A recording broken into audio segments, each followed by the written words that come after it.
আজকে রান্না করে দেখাবো ঘাস কাপ মাছ ভুনা। আর এই ঘাস কাপটা আমরা অনেকেই খেতে পারি না, সবাই বলি ঘাস কাপ মাছ নাকি ঘাস খায়, সেজন্য অনেক গন্ধ করে। আজকে গন্ধ ছাড়া ঘাস কাপ মাছ রান্না করে আমি দেখাবো। হ্যালো ভিউয়ার্স, আসসালামু আলাইকুম, welcome to my channel Jharin's blog and cooking channel. Viewers, প্রতিবারের মতো নতুন আরও একটি রেসিপি নিয়ে আপনাদের মাঝে হাজির হয়েছি। তো আজকে দেখাবো ঘাস কাপ মাছ রান্না করে গন্ধ ছাড়া। তো প্রথমেই ঘাস কাপ মাছটা আমি ভালো করে ধুয়ে এবং একটুখানি লেবু দিয়ে এটাকে ভিজিয়ে রেখেছিলাম। তারপর ভালো করে পরিষ্কার করে ধুয়ে এখানে আমি ফ্রাই প্যানে তেল দিয়ে দিয়েছি পরিমাণ মতো। আর তেলটা গরম হওয়ার সাথে সাথেই আমি এখানে হলুদ মরিচ লবণ মাখিয়ে ঘাস কাপ মাছটা কিন্তু এখানে দিয়ে দিচ্ছি ভাজি করতে। আর অবশ্যই একটু ক্রিস্পি টাইপের করেই কিন্তু আমি আজকের এই মাছটা ভেজে নেব। ভিডিওর এই পর্যন্ত এসে যারা লাইক দিতে ভুলে গিয়েছেন, প্লিজ ছোট্ট করে একটা লাইক দিয়ে দিতে পারেন।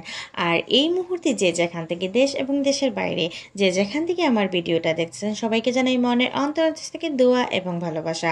আমার ভিডিওটা যদি আপনাদের ভালো লাগে অবশ্যই লাইক কমেন্ট শেয়ার করে সাবস্ক্রাইব করে আপনারা আমার পাশে থেকে যেতে পারেন। আর ভিডিওটা বেশি ভালো লাগলে আপনাদের পরিবার এবং বন্ধুদের শেয়ার করতে পারেন। তো এই পর্যন্ত আমি কিন্তু সয়াবিন তেল দিয়ে দিয়েছি, আপনারা দেখতে পেরেছেন। তারপর কিন্তু এখানে আমি কয়েকটা দেশি রসুন এখানে ছুলে তারপর দিয়ে দিয়েছি।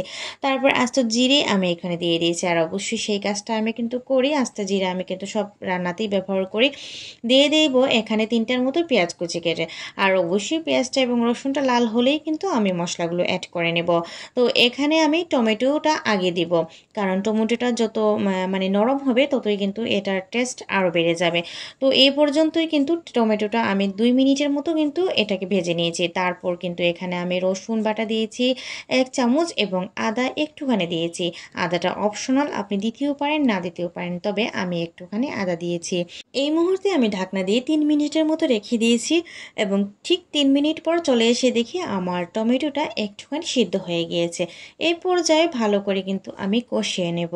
আমি আবার বলে নিচ্ছি, মাছটা কিন্তু আপনারা ভালো করে পরিষ্কার করবেন এবং লেবু দিয়ে 5 থেকে 6 মিনিটের মতো রেখে দিন, তাহলে কিন্তু ঘাস কাপের যে গন্ধটা সেটা কিন্তু লেবুর কারণে চলে যাবে।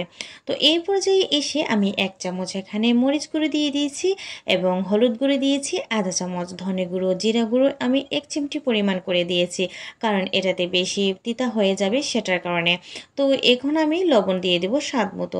তো এখানে 1 চামচ থেকে আরও একটু বেশি আমি লবণ দিয়ে দিয়েছি। আর যেহেতু মাছ ভাজার সময় অবশ্যই কিন্তু আমি লবণটা দিয়েছি।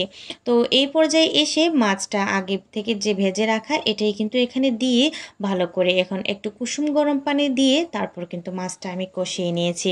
ভিউয়ার্স, অবশ্যই চেষ্টা করবেন মশলাটা ভালো করে কষানোর এবং মাছটার মানে ভিতরে মশলাটা যাতে ঢুকে, সেই কারণে আপনারা কিন্তু লো আঁচে এটাকে রান্না করতে হবে। ঠিক আমি কিন্তু লো আঁচে কম আগুনে কিন্তু এটাকে রান্না করে নিয়েছি। তো এবারে কিন্তু আমি দিয়ে দিয়েছি জিরা ফোড়ন, এটা কিন্তু আমার বাসার হোমমেড তৈরি করা। তো এই তো ভালো করে এখন আবারও স্প্যাচুলারের সাহায্যে এটাকে উলটপালট করে দিচ্ছি যাতে ভালো করে এটা কষিয়ে যায়। আর অবশ্যই এই কাজটা করতে হবে, মাছটা কিন্তু বেশিরভাগ আগুনেই রাখতে হবে যাতে এটার গন্ধ এটা চলে যায়। ভালো একটা স্মেল এসেছিল, অনেক ভালো লেগেছে আজকের এই রেসিপিটা। তো আজকের এই রেসিপিটা কার কেমন লেগেছে অবশ্যই কমেন্ট বক্সে আপনাদের মতামত জানাতে ভুলবেন না। এই পর্যায়ে এসে আমি কিন্তু কয়েকটা কাঁচামরিচ এখানে কেটে দিয়েছি। তো আজকের এই রেসিপিটা অনেক অনেক লোভনীয় এবং অনেক অনেক হয়েছে। এবং যারা আপনারা ঘাস কাপ খেতে পারেন না তারা কিন্তু এভাবে রান্না করে দেখতে পারেন। ঘাস কাপ রান্নাটা কিন্তু দারুণ হবে, আর তার শরীরের যে একটা স্মেল ঘাসের সেটা কিন্তু মোটেও থাকবে না। তো আজকের মতো এই পর্যন্তই, নতুন ভিডিও নিয়ে অবশ্যই হাজির হব।